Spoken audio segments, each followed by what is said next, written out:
You are listening to SPN, the Sports Podcasting Network. Termina next Schwarzenegger. Va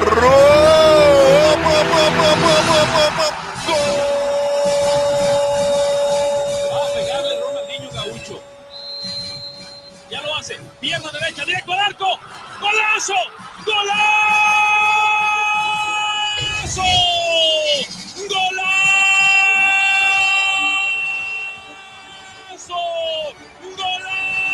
This is Soccer Today, live on SPN Radio, your new live show about the beautiful game in all its glory, with Duane, Rollins and Kevin Laramee. MLS, EPL, La Liga, Champions League, all is fair game.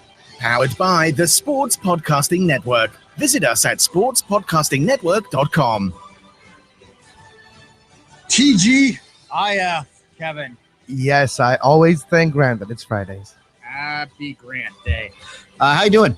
I am doing pretty good, Duane. And yesterday we talked about that blunder in the Minnesota Bournemouth game, and you kind of mentioned maybe he had something on his glove.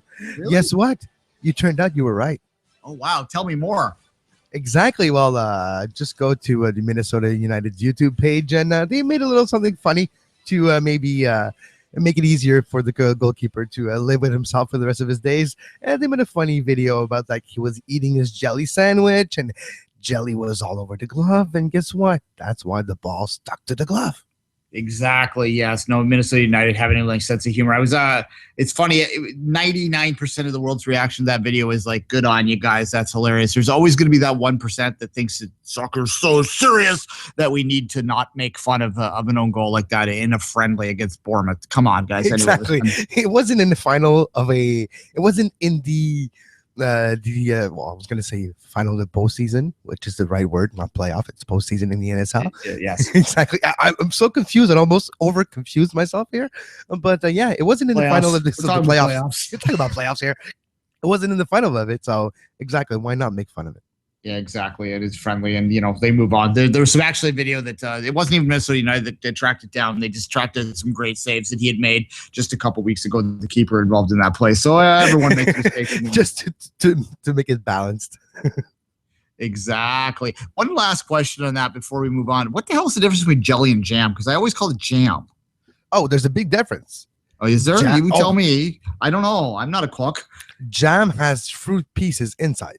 Jelly is just the flavor or the juice with no actual pieces of fruit. There is some pectin in both, but jam usually is more consistent, has more fruit inside. Any jelly, well, it's jelly. All right, this edition of Kevin Talks Baking has been brought to you by. No, that's good to know. I didn't know the difference. I thought it might have been like a European versus American kind of terminology thing, because I've always called everything that's a spread on my toast jam. So I guess soda versus pop kind of conversation. Yeah, soda pop. You know what they call it? They call it Coke. They call all pops and sodas Coke in the American South. What do you want a Coke? Well, what kind do you want? I'm like, I just asked for a Coke. Why?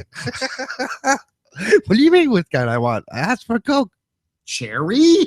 Vanilla? Or the worst ever made, the coffee Coke. Remember that? Oh, God, that was awful. I don't really care for coffee, let alone coffee Coke. It has to be really good coffee for me to drink it. All right, let's move on a little bit. It is Friday. It is Fun Fridays. We did a question today. We kind of got a bit out of the question of the day habit this week. We'll get back into it next week, largely because I dropped the ball on it. So, whatever. It happens. Yeah. Anyway, but today's question of the day was, if you're an MLS fan, what are you most sick of? And I gave 3 options, and the option for you to give your own. And running away with the title right now is if you're an MLS fan, you're most sick of blank Pro-Rel. I don't want to say any more about Pro-Rel. As soon as I put it on there, I knew it was going to win. But I think what's more interesting, Kevin, and we sort of alluded to this yesterday, is the number 2 answer in the poll right now. And if you want to go vote, just track us down on our Twitter feeds at SportsPodNet or at 24th Minute, my own. The second one is, what color is New York? I don't care what color New York is. New York is indifferent. Let's be blunt, guys. New York is gray. That's what it is. It's gray. It's kind of green if you've ever been to Manhattan, like the copper. Central Park and all that. But no, exactly. And a lot of people thought your options were pretty good. Brilliant first option. And the clear front runner for a lot of people is we don't care about what color New York. Now, 28% now, which has actually grown in the last hour. Yeah, exactly. It's when the West Coast wakes up, they're seeing that and saying that's their answer. Well, another choice is, Duane, that's 18% Cascadia superiority. A lot of people are sick and tired of hearing about how everything is nicer or more Better. hip or with the beard in Cascadia. Yeah. With that they invented cheering, apparently. Craft beers.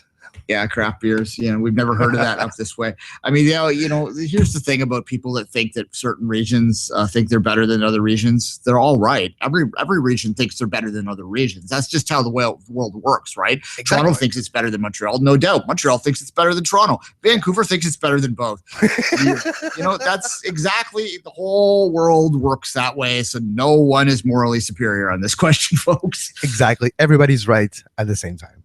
Yeah, it's how home is where the heart is. So whatever you think is best is what's best. All right. Speaking of, I have no segue to this. We're today, yesterday, I should say, marked, I guess it's kind of hard to say this. It's been 9 years, but it's been 10 full seasons now, as of yesterday, that David Beckham first played in Major League Soccer. If you were around during that time, you can't deny, as much as maybe you didn't like David Beckham, and I wouldn't count myself as the biggest fan of David Beckham during his career, but you can't deny his influence. And here, I'll give you a quick anecdote, like how great David Beckham's influence is. My girlfriend's parents' cat is named Beckham, after the soccer players. They're not particularly big soccer fans. They just named their cat Beckham after David. And I'm sure that there's many more animals around the world named after this gentleman. He had a massive influence across society and certainly in Major League Soccer. And we're going to explore his legacy, what it is. And it's still perhaps ongoing with Miami, although God knows what's happened there. Don't get me started in Miami. I still have the feeling that we'll never see that happen. Yeah, and quickly, Charles Boehm from MLS Soccer is going to, and various other places, is going to join us in about 7 minutes' time to talk about that for a few minutes. But Kevin, before we do that, what are your thoughts of David Beckham and what his legacy in Major League Soccer are? Well, he brought a lot of new eyes to the product. He changed the product in a way. Let's talk about TV ratings. Let's talk about how TV production values, how everything changed when David Beckham came in. They used that opportunity as a league to reinvent themselves, to tweak the rules here and there, and continue the starting wave of supporter in the MLS 2.0 era that started back then. The RSLs and all those cultures of supporters that were starting to grow at the exact same time period, that burgeoned with the presence of David Beckham, and it brought a lot of new set of eyes to games. So that is very positive. It changed the way the league is financially driven with DP players compared to that before there were none. So that changed a lot. Salaries have gone up for the majority of players in the league since the presence of David Beckham. DP or not DP, that's another positive that David Beckham brought to the league. So there's a lot of aspect to what David Beckham did bring to the league, not just on the pitch, winning championship and scoring great goals on free kicks. If you remember in 2012, the only games he played against Montreal at the Stade Olympique, almost 60,000 people to witness a 1-1 draw where David Beckham scored on a free kick and Marco Di Vaio again. So, I think it was Di Vaio. I might be mistaken actually here. But it's that what he brought. Different things he brought on the pitch, off the pitch, in the stands, and in the bank. So a lot of legacy for David Beckham. Yeah, I mean, the argument can be made that Di Vaio doesn't play in Montreal without Beckham playing in LA first, right? Like literally there wouldn't be a DP. So yeah. I mean, I think probably it's a bit of a false equivalency because there probably would have been a DP at some point. But David Beckham was the perfect personality for Major League Soccer to start expanding its salary cap with this designated player rule. And for years, this rule was informally referred to as the Beckham rule. It's not so much anymore. It probably hasn't been for 3 or 4 years now, but you still occasionally hear that term, and you know what it means instantly because he was the player that did it. And like I said, he was the perfect player to start that rule because he still had enough soccer skill. And I think he doesn't get enough credit for that. But when he came over in 2007, he still was good enough to go over and play in Serie A and have them desperately want to keep him. He had just come off winning the La Liga with Real Madrid. He wasn't necessarily that. Well, that's the thing. The reason he chose to come to MLS is he wasn't playing. There was a manager change at Barcelona, and that's like saying the sun came up. But at any rate, or not Barcelona, at Real Madrid. Sorry, I just lost some fans there. Oh yeah, a lot. But even the PSG stint that he did at Duane, he didn't really look out of place the short amount of time that he played, but it was for other reason. But he was always able to adjust to his play to where he was playing and to be effective. Find a way to be effective. Yeah, and his skills at a Major League Soccer level, and it was a bumpy start, and we will talk about the start with Charles when he comes on, because obviously there was a book written about him, The Beckham Experiment, which is a great book still to read. It's kind of seems a bit antiquated because you know how it ended. The story had a much happier ending than a start, but certainly it is worthwhile tracking down Grant Wall's book, The Beckham Experiment, to talk about how the first few years of that worked in LA. Because if you remember when he came back from that loan spell that he didn't want to leave, and it seemed like he wanted to get rid of his DP contract, LA fans wanted to basically strangle him, and he hadn't done anything for the club yet. Oh, yeah, and the coaching situation that he wasn't, that was, like you mentioned, it was a very iffy start. Yeah, but he turned that around and certainly showed that he had the skills to play in Major League Soccer. And once he started to consistently dedicate himself to that, I think a lot of people still to this day are resistant to admit that he was one of the better players in Major League Soccer. He wasn't the best player in Major League Soccer at any point because he was older, but he certainly was top 20, and he certainly was. When you combine that with the increased exposure, the increased ticket sales, the increased jersey sales, the increased everything else sales, obviously he was worth the contract that he gave him. People will say he was overpaid. Nah, I don't think you could have paid him enough. He really did put Major League Soccer on the map. And this is coming from a guy that hates Real Madrid and hates Manchester United. So, and I use the term sports hate. You know what I mean? I'm a Man City fan, and I have a soft spot for Atleti. So, that kind of is counter to me. He did not play for clubs that I loved over the years. So, but I'm able to step away and objectively say that this is a guy that had a massive influence, and that's why we're celebrating it. I guess today we're going to at least explore it. No, exactly. And we're talking about an influence. Like you mentioned, he wasn't necessarily the top player, but he were able to come to the league, bring something that the league wasn't used to. Not just the attention, but free kick, the star factor of David Beckham. When he comes to a league, it raises everybody else. You know what they say about a rising tide? It raises all ship. That's a little bit what David Beckham brought when he decided to come. And he was the first experiment. For him, he didn't even know what he was getting into. He was the first one to experience that defensive travel that he wasn't used to, and all those things that we talked about now about a DP and players coming from abroad, experiencing one of the biggest set of travel days in the world of football. He was one of the first one, if not the first one of that generation to experience this at that level, and he was able to plow through and stay longer than his original contract. So now there's a lot of side to that story. Yeah, there were three prongs to what started the so-called MLS 2.0 era. There was massive expansion, which started in 2005, and that's kind of where I put the first inkling of MLS 2.0 was Real Salt Lake and Chivas USA to a lesser extent coming in 2005 and starting TFC in Seattle and San Jose second time around, and Philadelphia and Montreal and Vancouver and so on and so forth, and it's still continuing to this day. That expansion is a big proponent of MLS 2.0. The start of the homegrown rule and the establishment of academies, which just started around 2007 and we're really only beginning to see the fruits of now.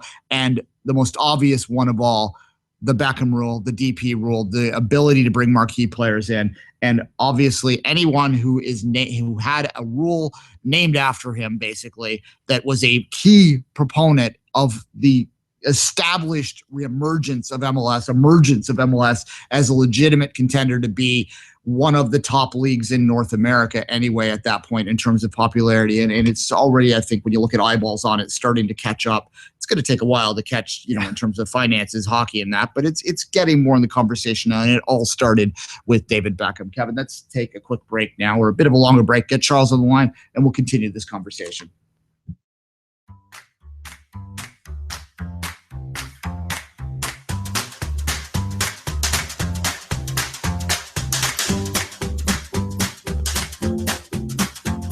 You are listening to Soccer Today, live on SPN Radio.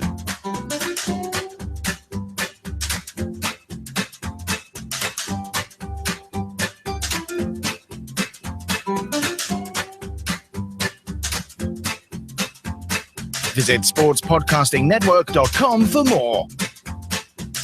It's with great pleasure that we welcome to Soccer Today Charles Boehm, freelance writer for MLSsoccer.com and many other places. Charles, how are you doing today? Doing well, Kevin. How about you guys? I'm well, Charles. And as I said before, we wanted to have you on to sort of, I guess, celebrate the legacy of David Beckham in Major League Soccer. It's been a full 10 seasons. It seems like yesterday, a blink of the eye, since he first debuted in Major League Soccer. Now, God, we're old. It's getting crazy. Anyway, Charles. Yes. Yeah, exactly. We're going to explore the whole thing, warts and all, because it didn't start that well. But just overall to start, how important was David Beckham to Major League Soccer?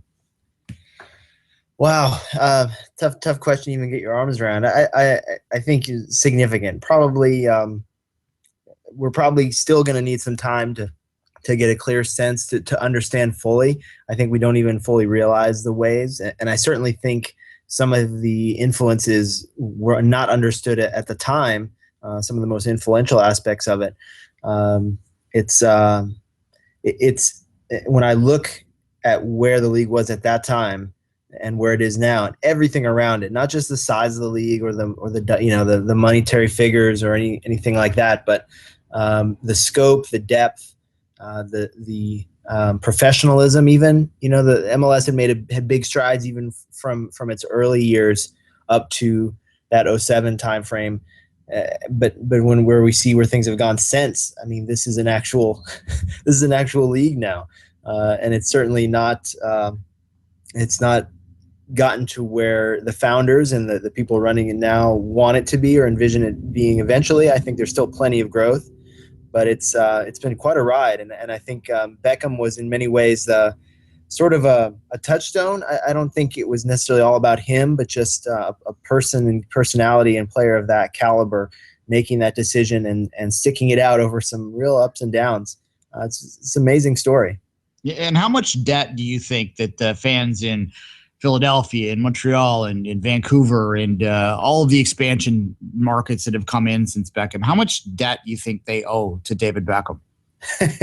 They surely would not like to hear it or acknowledge it, but it's significant. It's very significant. We have to remind ourselves, and I remember that first season was just an absolute hot mess in so many ways that we didn't realize until after the fact. But, the Galaxy were the hottest ticket in the league, head and shoulders above everyone else. And every team in the league was demanding that they got a Beckham home game, right? That they would host LA at their place. And it was, from what I understand, I mean, the internal squabbles over that were substantial. This was still a situation where clubs needed to, maybe needed a Beckham home game to get into the black or patch up the losses to an acceptable or sustainable level. And, it took a toll on the player and the team. And of course they were just an absolute mess on the field for quite some time until Bruce Arena arrived. But there were, the margins were really tight back then, and they still are not as big maybe as we think they are today in terms of the difference between profit and loss in MLS.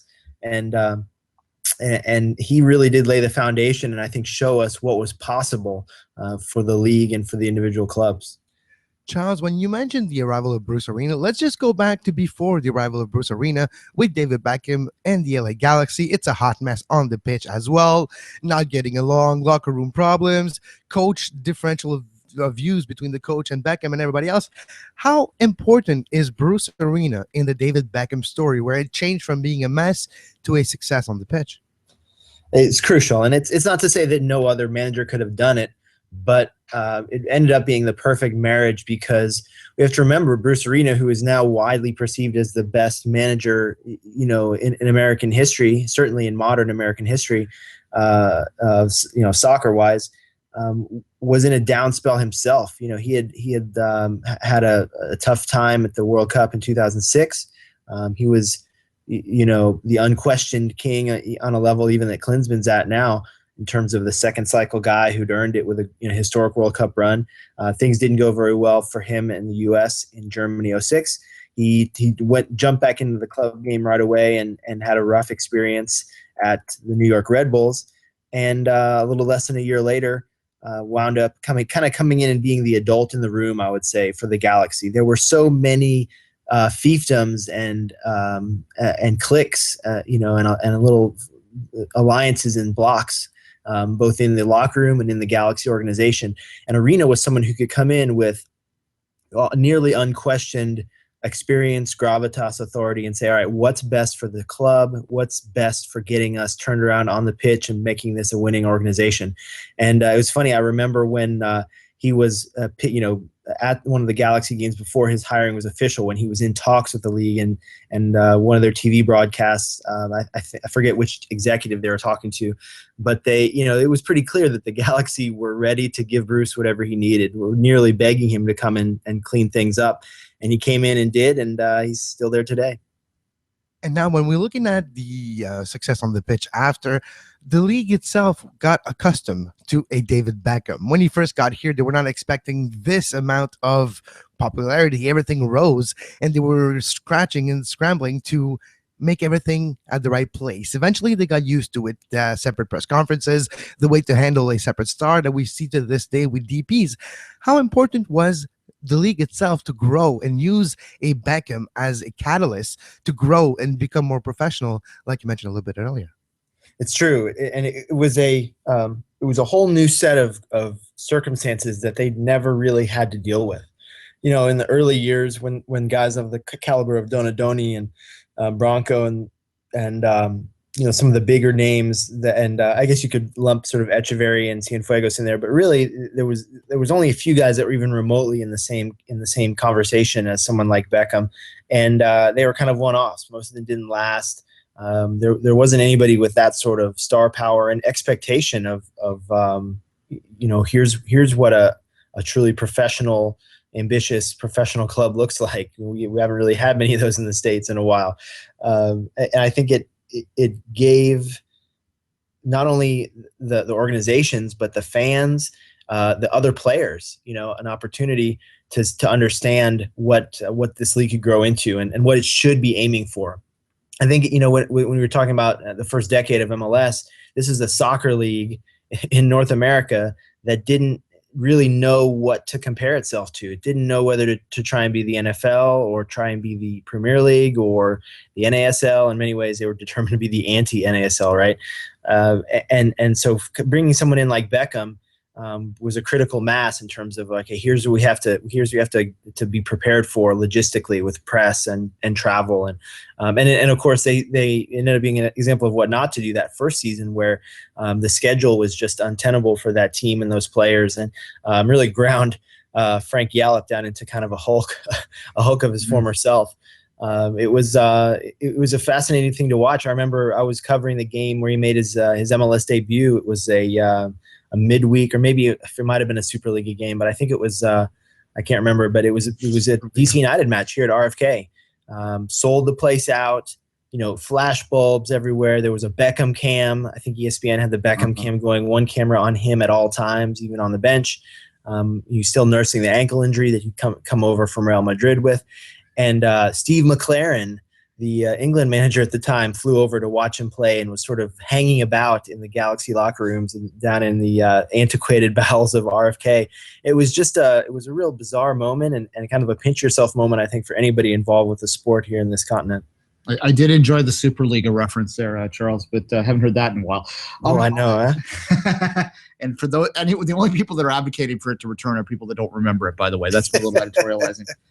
I want to talk about Grant Wall's book and what it meant in terms of the evolution of the narrative of the journey that David Beckham took, because I have a theory that maybe that might have lit a fire under him. He's an athlete that's very proud. He was kind of pulling himself in a lot of different directions, highly criticized in that book. I'm wondering if it had any influence on what followed and the massive success that followed in your mind. Yeah, Beckham was really stung by that book. And I remember I believe it was at that same match, or maybe the week of that match here in D.C., and Grant was at the press conference. They had to move the press conference from the normal room, which was, a living room size, pretty small room. They had to move it into the batting cages. There's actually an indoor batting cage underneath RFK stands, a holdover from the baseball era. And it's this big, long, narrow room. And that's where they had the Beckham press conference. And now it's where they hold, any major sort of international matches, they hold it there because they were going to swamp their normal press conference room. And I remember Beckham giving Grant some sort of real catty remark. I think he asked a question, and then Beckham said, is this going to be used in the unauthorized biography or something like that? And was clearly stung by the book. And I think hadn't really dealt with that kind of coverage maybe since going back to the 98 World Cup furor, and it followed after. Then it went on for a while because Beckham was seen to be trying to engineer a move to AC Milan. He was still holding his World Cup and European Championship hopes with England until he hurt his Achilles. And he got booed at a home Galaxy match, and the hardcore supporters of the Galaxy were turning against him, and he was arguing with them from the field level and all these sorts of things. I think Beckham needed that to really sort of focus himself on, hey, you're not just a celebrity here. You're not just in the U.S. to sell boots and cologne and whatever other merchandise you're hawking. Like, something more is expected of you, and your tenure here will not be a success. It will not be this life-changing, revolutionary thing if you don't, focus on what's happening on the pitch and get it done. At least be respectable. Now, Charles, when we're looking at right after that, he started having success. They won lots of trophies, championship. He stayed a year longer than expected. He went and played a little bit for Paris and then retired. What is going to be the legacy of a David Beckham? Is it going to be the new maybe Miami club eventually, or is his legacy already etched in stone? Well, that's the thing. He's such a big concept, and he's so many things to so many people, right? He's a cultural star to a segment of his fan base and segment of the population. He's an iconic player to others. He's a personality, and right now he's an executive. Effectively, he's got his name wrapped up in this very risky, very uncertain. Excuse me, my daughter just walked in the door. But she, he's.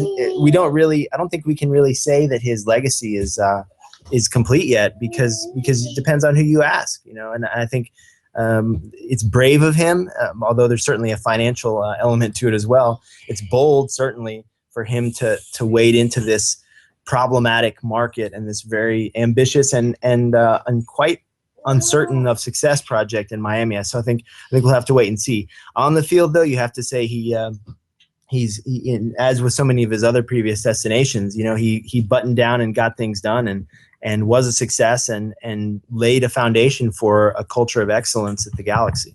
Does he get enough credit as a player in MLS? Because I think we always focus on the marketing aspects, but in your mind, does he get enough credit for what he did as a player? I don't think so. Now, we have to say, his last year or so, he was a much less dynamic player than he had been. But I actually have a lot of respect for players. We can talk about Michael Jordan. We can talk about here in DC, Ben Olsen was a very successful MLS player who was a completely different sort of player at the end of his career than he was at the beginning. And that's what Beckham did. He made his global fame as this all action, all heart winger and set piece maestro. By the time he finished up with MLS, he was a quarterback, and he was he had added certain sort of nuances to his game. He got better at he was always good, I guess, at hiding his weaknesses, and certainly he lost a bit of pace, but he knew how to make up for it with the quality of his service, the vision that he had, and I think you certainly see the benefits from him of playing in Spain and playing in different countries and having a sort of a more cosmopolitan approach than many of his English countrymen. Landon Donovan, his relationship with Landon Donovan was closely scrutinized throughout his entire time in Major League Soccer. I'm wondering in hindsight whether you feel that there was any benefit to Landon's game from having played close to Beckham for all those years.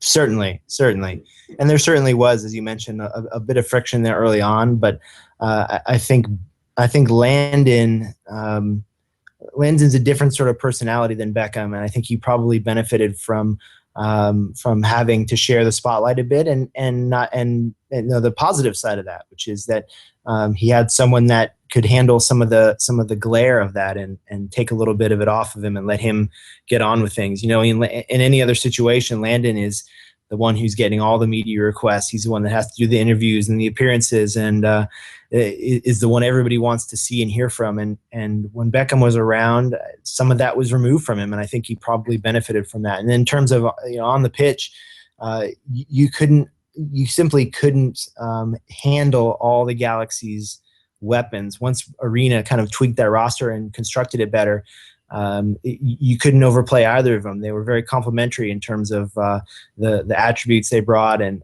the ways that they could break down the opposition. So I think it made for a good team. And from Landon's perspective, again, like so many others around the league, Beckham forced him to recognize what the sort of global standard was like, both on and off the field. We've seen better players than Beckham. Henri stems to mind. Best player I've ever seen in person. More dynamic players. Javinko, for sure, right now is a guy that probably was more dynamic. But I don't think it's fair to say we'll never see another player as unique as David Beckham. That's my final question for you, Charles. Will we ever see anyone anywhere remotely as close to what David Beckham was in terms of a full package in Major League Soccer again? Well, I think I would actually say we might. I would leave that an open question. I can't answer it for certain because he changed so much of the perception, internal and external. Right nowadays, the process that he sparked, that opening up to the world and the designated player era, this idea of that every team in the league now understands the value of marquee talent. And nowadays it's evolved to where it's not just about putting butts in the seats. It's about improving your product and being more competitive. And so now the sky's the limit in a sense. We're still working under this very strict salary cap that I think is going to limit things more than it should. But when you look at a player like Giovinco coming here, I mean, that was unthinkable not that long ago. And I think once Beckham came and had his experience and players continue to look to him, I think from around the world at the lifestyle he's made for himself, the way he's remade himself in America, I think that has a lot of appeal, even if you're still going to be taking a little bit of a, compromising maybe on your maximum salary for what you could get in Europe's biggest league. I think players will continue to be intrigued by the opportunity to have the Beckham experience, or at least some fraction or degree of it. And because of that, we don't know. I mean, who knows who's going to come to this league in the future? The people that followed him over from the European spotlight in the ensuing decade, I look back on it, it still amazes me. And I think that will continue and maybe even increase. All right, Charles, before we say goodbye, anything in particular you'd like to promote? Everybody who's interested can follow me or send me a tweet at CBOEHM, and check out soccerwire.com, ussoccerplayers.com, MLSsoccer.com, and wherever else I happen to pop up here and there, and always up for chatting about the beautiful game. All right, we'll have to have you on soon to have a roundabout league conversation, but we couldn't ignore Mr. Beckham today. Thanks again, Charles. Cheers, guys. Have a good one. Thank you, Charles.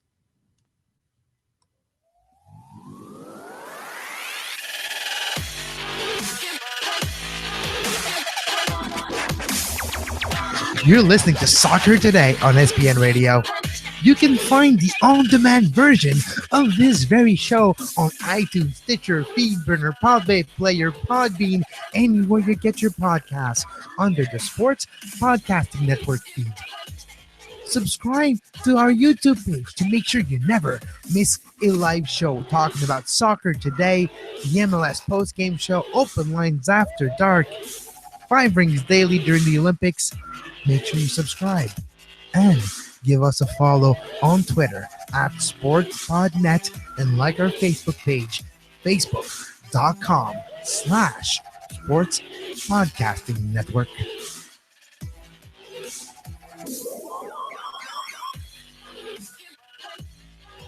Thanks again to Charles for taking some time today. Look, I think that one of the things that David Beckham also doesn't get credit for, that it's a little harder to define, but I think he played a role in, is starting to increase the footprint of what supporters culture was within Major League Soccer. It created more of an edgier culture, more of a fan base, like we're going to support the home team. And part of that was the pushback, and part of that was him just driving people into the stadiums where they discovered the game a little bit more. TFC fans don't like to admit that Beckham played a role in in making Vimo a sellout in the first year, but he did. If you look at the season ticket numbers, they had a clear bump as soon as Beckham was announced, Kevin. No, exactly. And it was the case all over the place for Major League Soccer. His influence in every sphere of the league itself cannot be denied. He was probably the most influential figure in the history of this league. Yeah, and at the time, there was pushback because he didn't start great. I think, like, it's tall poppy syndrome in a lot of ways. As soon as someone when someone big comes over, you want to chop his head off. And that's kind of what happened in the beginning. And a lot of fans took joy in watching their team take him down. And there's nothing wrong with that. But I think in hindsight, we'd be all remiss if we didn't take a look back and kind of go, okay, you know what, that did work out. That was for the best. And we're better for having him have been over here. I remember... I was in a scrum with him once. I only had the opportunity to speak with him the one time, and it still remains one of the most surreal experiences of my life because I've met other big athletes before, obviously, but he was a different level. It was like meeting Hollywood's biggest star, like one of the most famous people on the planet. And when you're, the charisma, like the presence, you can feel it. It's almost something tangible. I know exactly what you mean. Yeah, well, with Drogba, I'm sure that there's an element of that too. Exactly. That's why I was making that reference. There is something to the extent of the way they handle themselves. It's something of a higher standard. He's much smaller than you think too, and that's another thing. Not Drogba though. Drogba's much taller than you think. Yeah, no. Beckham's a little guy. In fact, he wasn't much taller than me. If he was at all taller than me, I think he's probably listed taller than me. But no, he's pretty small guy. Anyway, yeah. And Charles mentioned how they used to have press conferences in big rooms, and they did. The opportunity I had was at the end of the Sky or below the Sky Dome Hotel in this massive room, and he came in and all the entertainment media was there too. And I remember this one woman who was with E-Talk or whatever, one of those, I don't watch them, so whatever, one of those Hollywood shows. And, this strict only soccer questions, only football questions, the LA PR staff. And of course, these people have a different mandate that day. They're not there to get a goddamn question about, what formation the LA Galaxy are going to use that day against TFC. Right? To talk about the boxers or briefs. We had a question like this in Montreal when he came. Well, exactly. And anyway, this one woman, he ended up jumping in and asking a question about, I think maybe that Posh was expecting, or they thought that she might be expecting. There was some kind of rumor out there like that. So she jumped in with that, and I could still see the glare from the LA PR people because they had drilled it home that we could only ask soccer questions. And then the other funny thing about that press conference, real quick before we move on, is that, all right, well, David Beckham's gone now, guys. So anyone want to stick around for Bruce Arena? Everybody leaves. Cleared. It was me and one other guy had 10 minutes alone with Bruce Arena, where he just needs to make us all feel small because that's what Bruce does. But well, yeah, true. I'll just go back a few weeks ago. You can listen to it on SPN, the one question press conference. But no, it's like when you open the lights, they all scatter. Yeah, it was kind of funny. So interesting times. Like I said, 10 full seasons now. We're into 10. It's hard because they keep doing 10 anniversaries. Yes, really, it's 9 10 years. Yeah, exactly. It's the same with TFC with the 10th season. The celebrations were really only 9 anyway. The 10th season and the 10th anniversary are two different things. Exactly. One is 1 year later. But it's crazy to think because it's crazy to think TFC's been around that long too. Yeah. We'll probably maybe when it gets closer to the end of the year we might do a retrospective. Sorry guys on TFC's 10 years because it is something that has a great deal of influence. I'm sure the fans will be like saying, "Do we have to? Do you guys have to talk about the bad years?" Which basically will be like 90% of the show. Own your history, folks. Own your history. You got to embrace the history to make sure you don't repeat it. Yeah, exactly. Well, and it makes the emergence better. When you almost drowned and you get that first breath of air, it feels pretty good, right? So anyway, there's a dark analogy for you. Talking about feeling good, there's going to be a Manchester Derby soon, and it's going to be in a place where people are not expecting it, and some people think it's controversial. The International Champions Cup now in Shanghai. Yeah, there's going to be a quote-unquote Manchester Derby in Shanghai on Monday, although there is the possibility of heavy rains canceling it. And most of us that are City fans or United fans, I'm sure, have our fingers crossed. The old nursery rhyme kids used to sing, "Rain, rain, go away." No, "Rain, rain, please stay." I don't want to play this game till another day. That's exactly what I'm saying. And look, this is more chatter back in the UK and amongst United and City fans for the most part, because other people don't really notice that much, to be blunt. A preseason friendly between two rivals, but it sort of, to a lot of people, epitomizes this idea of modern football and the split scarf crowd, right? Because that really gets the ire up of a lot of people when they see a Manchester City split scarf. It's like it's blasphemous, right? It's like, what are you doing? It's not supposed to be the case, but Duane, I will be the counterpoint to that. You're allowed to love the game the way you want to love the game. There's no manual that comes to say you gotta love the game this way. If it's your thing, it's your thing. If you're a collector and you like those weird just game edition, who's to say you're not allowed to do so?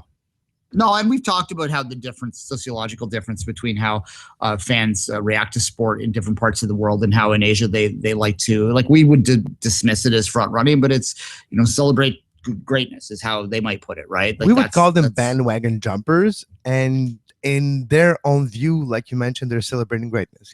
Yeah, so that's just how the sport is, absorbed in different parts of the world. It's different, and you're right. It's absolutely there. Everyone has the right to enjoy the sport however they want. But I do think, however, if you're a City or a United fan, you may question your club's decision to participate in it. Yeah, true.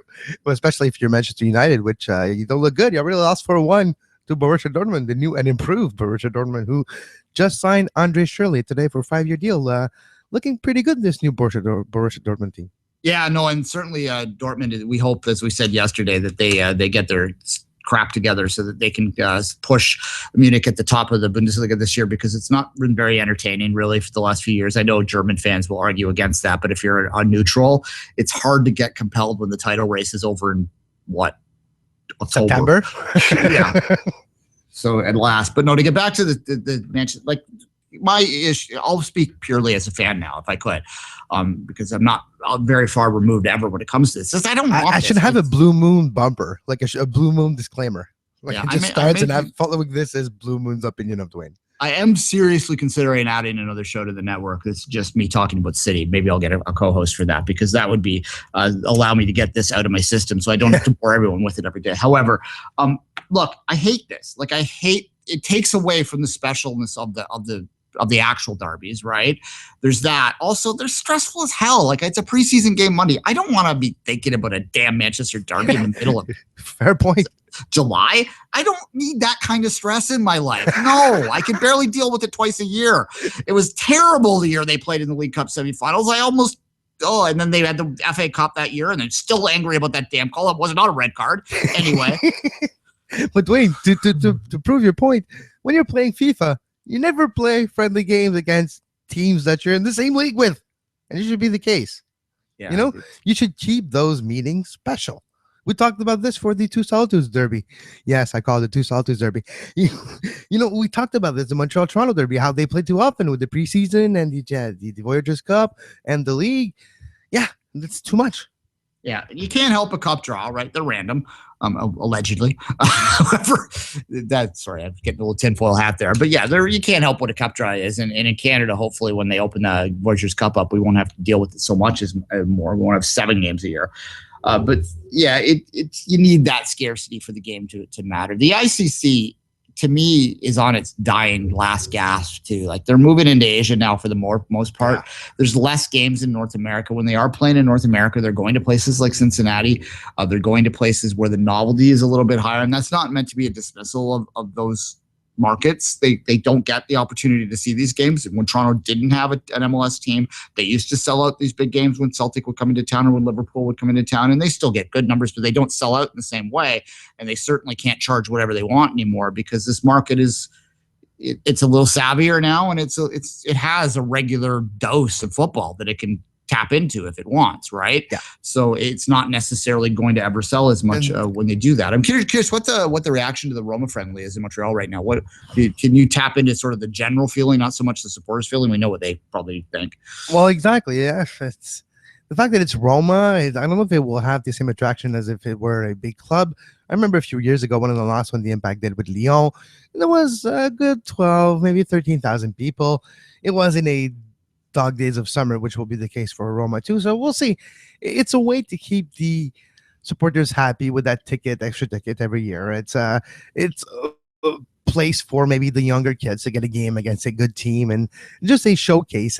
The timing is never ideal, and if you're looking at a sporting level, it's not necessarily good for your players to play that extra game. If you're looking at the whole perspective of example, Drogba, you have to manage the minutes. You don't want him to play in that game, but Roma will want him to play in that game just so you have that picture of him against Totti if any of those two play. So no, it's that. Of course, my feeling comes through a little bit, but it's that feeling right now. There's no buzz about that Roma game, but when the day comes, there's probably going to be 3/4 of the stadium full at least. Yeah, well, I was at the Roma game in Toronto a few years ago. A dirty little secret. I've been to every friendly that's taken place at BMO Field in the last few years. I don't ever pay for it. I always use my pass. I pay for every other game as well as having my pass. I've always just used my pass for the friendlies. So that's my own little protest, I guess. But nonetheless, I don't feel too guilty about it because I do pay for every other game. There was a lot of Totti fans in the crowd. Like, I mean, you don't underestimate how popular that man is with especially Roma fans, but Italians in general even. And I suspect you will see a very large Italian contingency there. A lot of people that don't necessarily go to impact games normally. And some of them would. I'm not saying none do, but some of them wouldn't. And certainly that is probably the thinking behind bringing Roma in, is to tap into what is a very large Italian community within Montreal. There's that, and I guess the opportunity as well, because Roma is part of the ICC. They want to probably play one more game. They're looking for a team that's willing to play a game for them. They offer it to somebody. The Impact like, okay, yeah, we can do that. That could be a good idea in the exchange of benefits. So, no, it's how those things happen. Usually it's the visiting team that needs to play a game. That's why Crystal Palace plays at Cincinnati, example, because they're looking to play games while they're here. They're looking at where they're going to be, the perspective, the logistics, and they make plans accordingly. So no, that's the case. But for a team like Roma against Montreal, it is not as special as it would have been back when Montreal was in the ESL, because then you're not used to seeing those big stars. Totti coming to town, it's just another week. Yeah. All right. We'll talk a bit about that in the days ahead, but certainly our opinion on this is well known. We have the All-Star game next week to talk about as well. Quick thought on Roma. All-Star game, exactly. Yeah, exactly. Yeah, have you seen Roma's away kit? If you haven't, take a look at it. It's gorgeous. It's old school, very sleek, it's a stunning kit. One of the most perfect kits I've seen in the last few years. Bravo, Nike. You don't do much right, but you did that right. And I have to say, I was quite happy. I don't know if you saw the message I sent you earlier personally, but I received a little gift today. Late, yes, but I received my 3 Lions kit. Yeah, unfortunate the way it happens, but still part of my heritage. All right, let's take a quick break. We'll come back and do our games of the week to wrap up the show and the week. Hey, it's Kevin of the Sports Podcasting Network. On SPN, on top of What's the Score, the Sports News Quiz, you can find a plethora of great sports podcasts.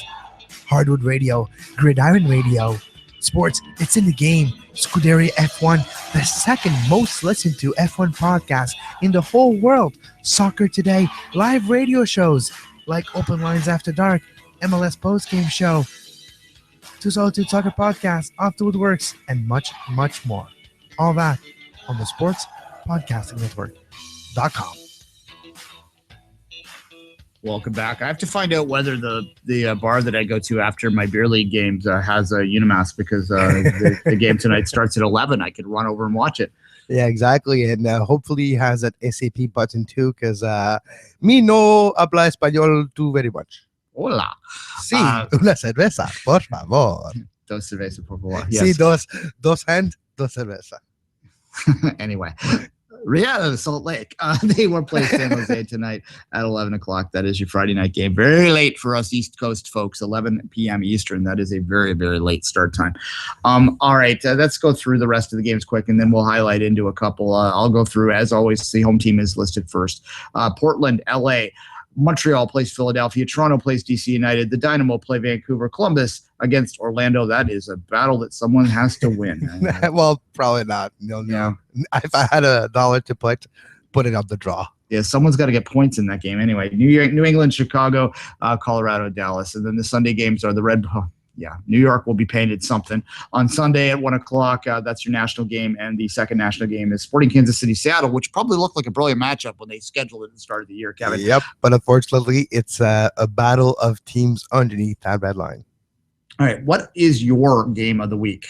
Well, the Montreal-Philly conversation, that match is important to me, because if Montreal wins, they end that little slump. They claw back a little bit of that gap that has been created by Philly and New York on top of the East. So it's an important battle to see if Montreal are for real and to finally prove if Philly are for real. Leicester of 2016 in Major League Soccer, they're continuing and they're staying up there. They will need to have a result on the road to continue that trend. That game is important as well. New England, Chicago, a bottom dweller team. Will New England finally jumpstart their season with Kai Kamara? Can he actually help the team get a lot more results lately? We'll see if that happens against the Chicago Firecrackers, which have lately got a little bit more result, but can they continue this on the road in New England? And Chicago this year is what Colorado was last year, and they've got to take some stock in that if you want to positively talk about them. They don't allow a lot of goals. They can't score for their life.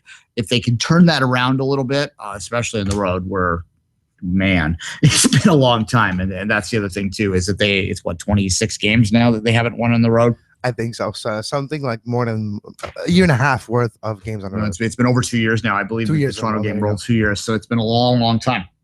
At any rate, but there is some signs there. If you look at the defensive record, it's going to take a while to rebuild that.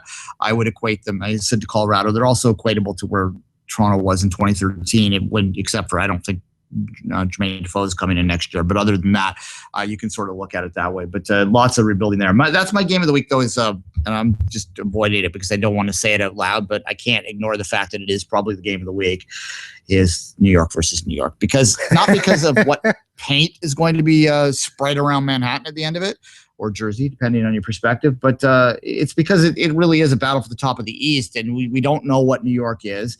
We haven't been able to figure that out yet. New York City, Red Bulls, I will refer to the Red Bulls as the Red Bulls and New York City FC as New York.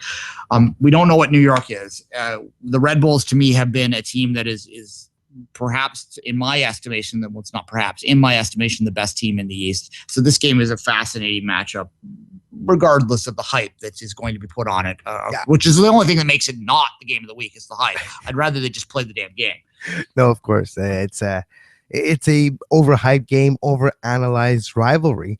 But if you're looking at the Red Bulls in New York City, the best way I can explain it is when you're looking at the Red Bulls, you understand their results. You understand the process, how they get to points, how they get to victory and to goals.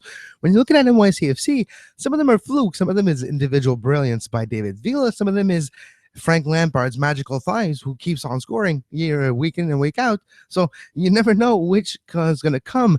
And that is not necessarily predictable. So with New York City FC, you never really can justify or quantify the process of how they get to victory.